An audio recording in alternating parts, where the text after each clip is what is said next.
Okay, so May was supposed to be a pretty light month, and I didn't expect much coming my way, but I was wrong, and it turned out to be pretty heavy and pretty substantial in really, really good ways. This is my May mail call. Welcome to the Infinity Closet. I am Peter, and this is at the beginning of June, so we're going over the stuff that we purchased in May. Like I said, wasn't expecting to get very much, but it ended up working magically in my favor, and for that we are super grateful. So we'll run through these things real quick, go into a little deeper dive on a couple of these smaller things, and that'll be that. All right, so let's get started. First, we've got 3 Universe pieces, real simple stuff. Universe, for those of you who don't know, was a line from 2003. Consisting, it was in the US and UK, I think. Anyway, it consisted mostly of like redecos, repaints of molds from the previous like 5 or so years. Lots of Beast Wars molds, lots of Beast Machines molds, and Car Robots molds, or what was it, RID in the United States. So we've got first up Ratchet. Ratchet is like my favorite Autobot. He has been since I was a little guy, and yeah, he's just an RID redeco, and pretty straightforward. It looks fine. I need it. I got it. Huzzah. Not much to say about it. These are 2 of the Cyberjets as Air Raid and Windshear. They're redecoed. Air Raid and Windshear are, of course, see, this is the Jetfire mold we were talking about in the video from last month or the month before. I don't remember. And this is the Skyjack / Air Raid mold. Hey, it's still called Air Raid here. Check that out. From late Generation 2, 1995 Cyberjet era. And no changes to the molds. They've got little, Generation 1 style tampos on them. And the whole idea behind the Universe conflict or the Universe series was that Unicron was back, or again doing whatever he does, and so he had gathered all of the greatest villains in Transformers history to fight for him in this big thing, this big cauldron thing. And Optimus Primal, now that he was, the quasi-god. My light turned off. Shit. Optimus Primal, who was like freshly back from his whatever transcendence, ascendance, whatever, into the Oracle / Vector Sigma core of Cybertron thing, following the end of the Beast, or at the end of the Beast Machine series, is resurrected in a new body, and he gathers the greatest warriors, greatest heroes, or whatever, using Beast Machines molds from Cybertron's history, and they all have a big old fight. There wasn't a whole lot of media to it. Most of it was covered in like fun pub type stuff during the club era, 2004-ish, and it was what it was. So moving on, I got Whirl with gun barrel and makeshift. Whirl is using the Rotor Storm mold from late Generation 1, which was also used in the Machine Wars line in Generation. In the Machine Wars line. Derp. It's Sandstorm. Sandstorm was his name in Machine Wars. And this has a fun whirlish deco. It's kind of like a whirly Rotor Stormy. The blades are yellow. That's something, right? But they're translucent, so they're going to crack, so don't touch them. Anyway, I love this mold. When I saw Machine Wars on the shelves in '97, I was in love with Beast Wars by then. It took me a while to get around to Beast Wars, but when I finally got around to Beast Wars, I was like, oh, this is great. And then they released the Machine Wars stuff, and I was like freaking out because this is what we could do. We could do really great stuff. I didn't know at that point that Sandstorm was using a mold from the UK from like 5 years prior. It didn't matter to me because this mold was one of the ones that like really like got me like rehyped for what newer engineering, like if Generation 2 had never stopped, is how I felt. Like if this had been kept going, it had been great, and then Machine Wars was only around for that one wave of it was 8 little guys and 4 bigger guys, and that was it. And I was happy that I got those, and sad that it didn't continue. Anyway, so the mold shows back up in Universe. Still great mold. Still neutered the way it was for the Machine Wars release. No missiles, no springy dingy ding dings. Unless there are like missiles hiding in there, but I don't think there are. Nope, just missiles for the minicons. Wherever those go. Somewhere. Maybe I'm rambling. Doesn't matter. No changes to the mold at all. He still has Rotostorm's head or Machine War Sandstorm's head.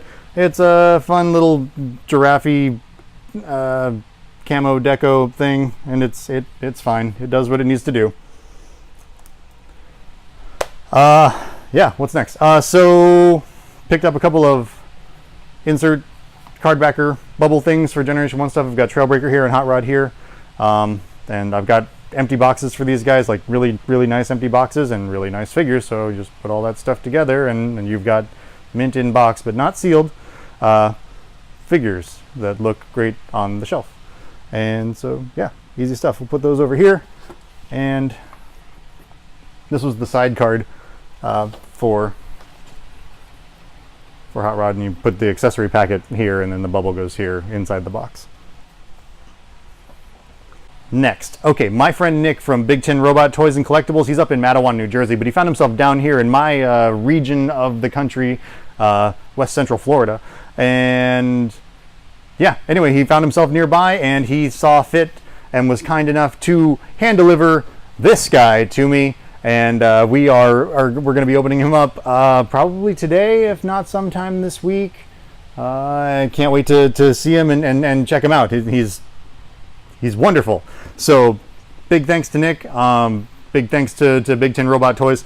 And yeah, I'm glad you're able to come on down and visit. So how do I put this over here? Delicately, yes. Next up, we've got this. It's the Generation 1 Warren Ultra Magnus 3D puzzle. These are neat. I've got one of these loose, but this one's sealed. Okay, so I've got one of these loose already, and I've opened it and played with it and like built it, whatever. But these are really neat because they're like, it's a standard puzzle, right? You build the puzzle with an action scene. It's got Hubcap and the Insecticons and Ultra Magnus versus Blitzwing, and it looks like it might be Scavenger back there in the back. And then you break the puzzle down into its component parts. When you flip it over, it shows these parts that you can then reassemble as a stand-up Ultra Magnus. Now this is interesting because the cab unit on the Ultra Magnus is red, like there's some red truck guy in the Transformers mythos. I can't remember his name off the top of my head, but not important. But yeah, you can build up Ultra Magnus with his old grumpy man old face, which is pretty neat. And this is a really, really cool piece.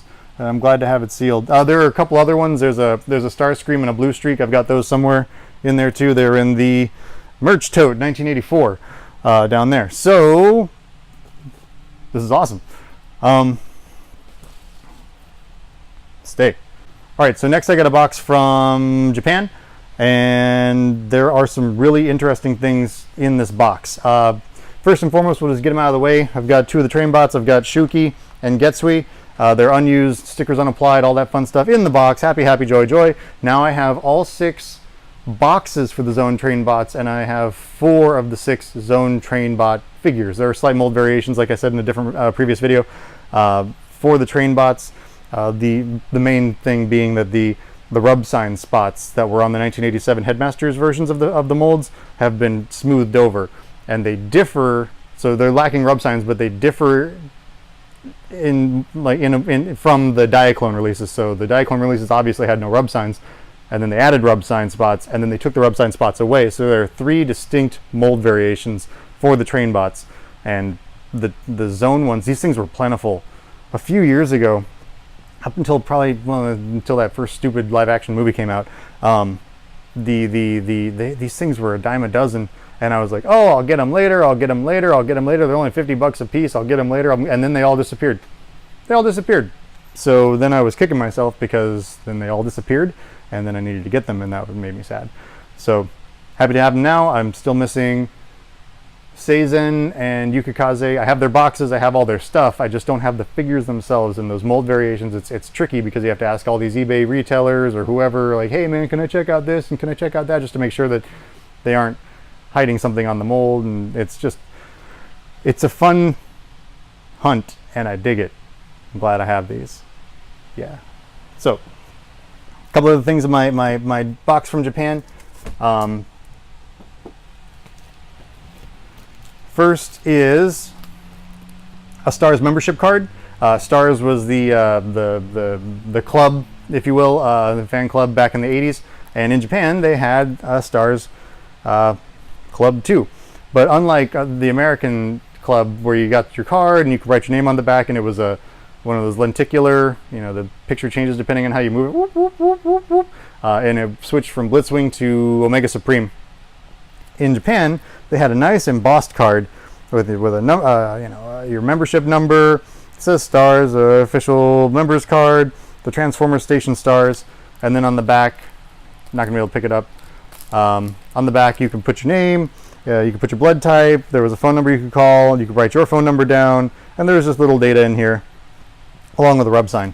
And that's just this is so much nicer than the one that we had in the U.S. And yeah. Also, the Stars cardboard display headquarters playset was different in Japan than the one in the U.S. So getting one of those is going to be moving up on my list of things that I need to acquire. And the last piece for my mail call for the month of May 2019 is this. It's a handmade fanzine that chronicles all the Kabaya stuff that was released in Japan. Kabaya are those little gum and candy kits. You take the figures apart off the sprue, put them together. You can put them together in robot mode or vehicle mode or whatever their alternate mode is. And then it also included a horrible piece of gum or a nasty piece of candy. So, and they come in different colors, and they're Kabaya kits are wonderful and terrible all at the same time. There was a rehashing of the series from Kabaya a few years ago, and they covered, there's probably like 50 of those things now in the newer series. But this is a handmade fanzine chronicling everything that came out from 1985 to about 1998. Hand-drawn art, like handwritten liner notes with Xerox pictures, little photocopies of the boxes, and photocopies of the toys themselves inside the fanzine. I'm going to do a smaller separate video to kind of chronicle what's going on in this thing, because it is awesome. So that's basically it for my mail call for the month of May. Lots of really great stuff. Super happy to add them to the Infinity Closet, and I'm gonna see what June brings. I'm not planning on buying anything because I never really plan on buying anything, but then I end up getting treasures, and that's wonderful. Super happy to do that. And yeah, that's about it for me. I'm Peter, and I'll see you next time. Take care.